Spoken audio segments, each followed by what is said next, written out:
week. Hello, everybody. I'm Heather Hayes. And I'm Steve Eager. It's 9 o'clock. The owners say the man who took Heidi is tormenting them online, and they say all they want is their dog back, no questions asked.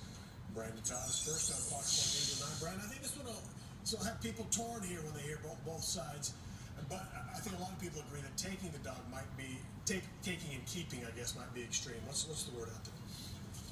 Well, I think clearly there were different ways that this could have been handled. Fort Worth police right now are trying diligently to make an arrest in this case. These are the pictures, this right here of the dog. These are posted all over the community here, and this thing almost reads like a Hollywood script in a way. You got a dog napping of sorts, a ransom note with no ransom, and the owners of the dog haunted by the fact that the person that stole this dog and who is now taunting them likely lives nearby. You couldn't stop them. I saw it through this here, and took Heidi. Crawford Gupton and his wife couldn't believe their eyes, discovering that someone cut the lock last Friday on this small breezeway next to their Fort Worth home and stole their 10-month-old Swiss mountain dog, Heidi. Just bring her home. Yeah, please. Just bring her home. That's please. it. That's it. The Guptons posted a message on Reddit asking for help finding Heidi. Shockingly, one response was from a man who admitted to stealing the dog.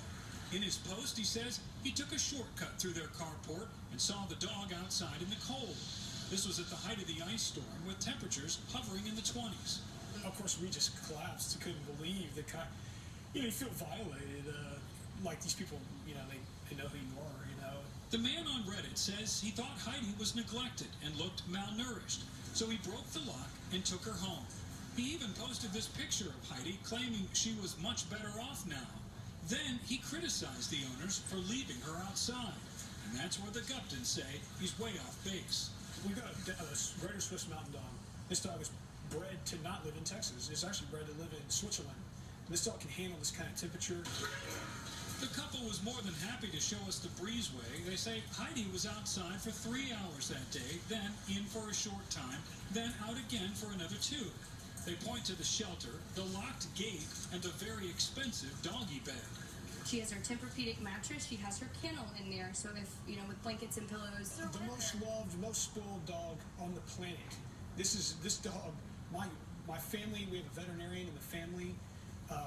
This dog has an unbelievable life. Yeah. After our interview with the couple, a man claiming to be the one who stole Heidi called Fox 4. He blocked his phone number, refused to identify himself, and would not talk to us on camera. His statement to us said in part, "We saw her outside for 8 hours. We did anything we would have done if we saw a dog in a car in the middle of summer. The intention was always to take her back. Once we get her checked out with the vet and she gets a clean bill of health, she will be returned to her owners." Every neighbor around here knows Heidi and loves Heidi and knows we love Heidi so much. Yeah. She's our baby. Please, please, please. Please bring her back. We're absolutely blown away. Now, the Guptons told me that they really don't want vengeance. They're not trying to make a big deal of this. They just want their dog back. They don't even want a confrontation with the guy. They don't have any questions for him. Even some of their signs, Steve, say no questions asked. They just want the dog back. It's interesting, a lot of elements, Brandon. The guy was on their property, cutting through. I'm not supposed to do that. I don't know. I'm not sure how people will take this, but he's saying he wants to give the dog back, has every intention to do so.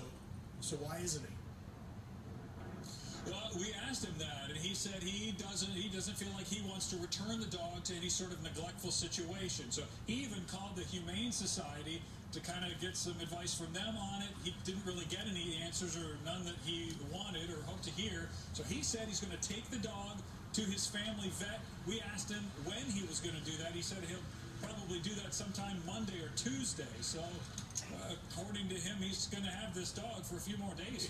Brandon, quickly, is there a chance this is a neighbor? There's some kind of neighbor spat going on here too? Well, when you look at this post and you listen to some of the things he's saying, he walked through their carport, he saw the dog, he's kind of giving indications that he does live nearby. All right, Brandon, we'll see how it turns out. Thanks.